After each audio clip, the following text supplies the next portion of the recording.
Hey there, it's Jane. I am a watercolor artist, and in this video I will give you 5 quick tips on painting a simple watercolor rose. So if you are starting out with watercolor, or even if you have been painting for a while but wanted to give these complicated flowers a shot, this video will hopefully bring you one step closer to a desirable result that you are looking for. In my experience, roses are on the more complex side of things. When I teach beginners how to paint flowers, I usually start with something with less flower petals, such as magnolia or tulip. Even though the technique I use is in essence the same, only with roses you have to keep in mind the round shape that every petal wraps around and shade them accordingly. Okay, so let's start with the first tip, and that is to begin with a comprehensive sketch that you understand. So many of you already realize that sketch is responsible for a large portion of either success or failure of your painting if you are trying to paint realistically.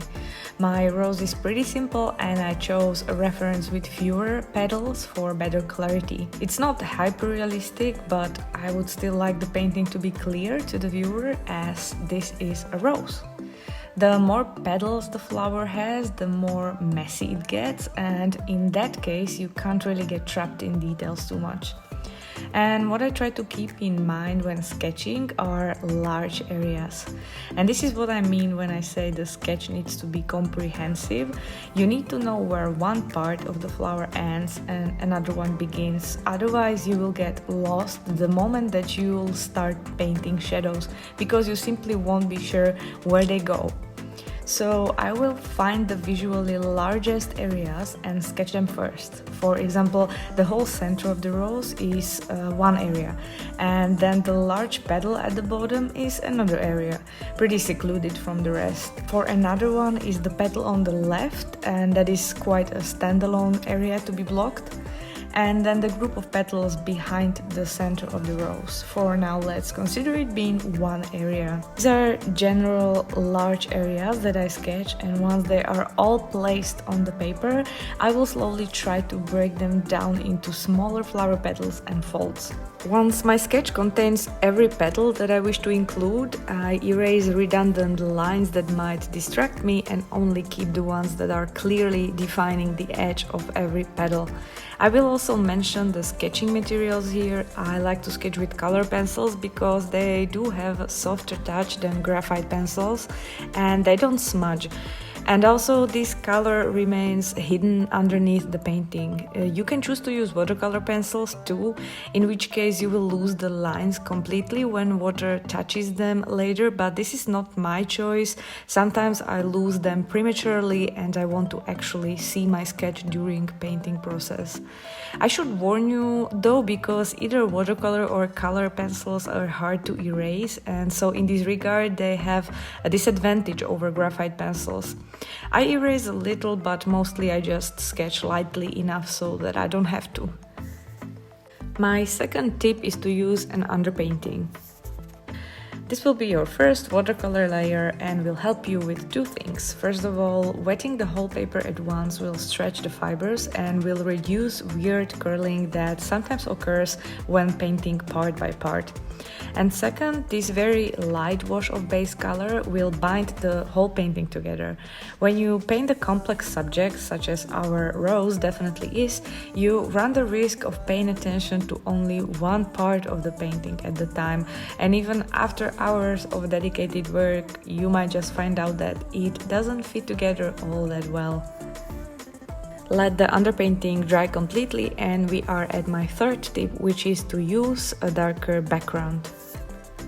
So this tip is maybe a little unconventional, and of course you can use any background you want for rose study or even leave it out completely, but in my experience when learning, it can be very useful to get rid of the white of the paper and use dark background to create more contrast from the beginning. It is much more easier to define and recognize white parts of the rose when they get surrounded by darks and therefore are more visible. At least for me, it is definitely less confusing using when I see the silhouette of the rose so clearly on a dark background.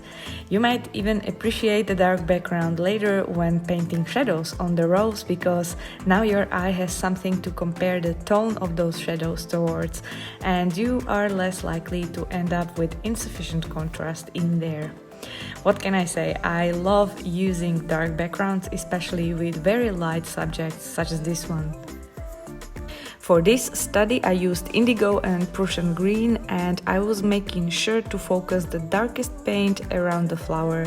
I also added pools of clean water into the wet background to create cloudy effects. I have a whole video on creating watercolor effects, so I will link it down below so you can check. My fourth tip will be protecting your light areas carefully and use from light to dark approach. That's the one that is often used in watercolor painting, and you might even have heard of it. My strategy is usually to mix a very light wash of rosy color at first, and then I try to block all the areas that are not completely white on my reference. This will help me establish right away which parts are sacred and are not to be touched with my brush and paint, so that these parts can stay dry and therefore white until the end of painting process. And so everything that you paint from now on will be inside this wet layer that you just painted. You can add more paint in these parts eventually and deepen the shadows there, but they will never ever be white again. And that is why the first layer is important to give you guidance. I have a whole separate video that I dedicated to watercolor shading techniques and techniques on how to preserve light in watercolor painting, and so if you're interested I will link that down below in the description of this video as well as in the cards. And here is my final tip, and that is to work in layers.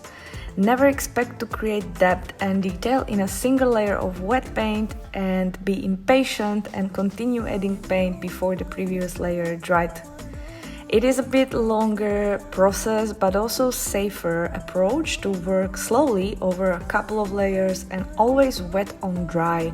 This way you will get much better control over the depth of your shadows as well as placement itself.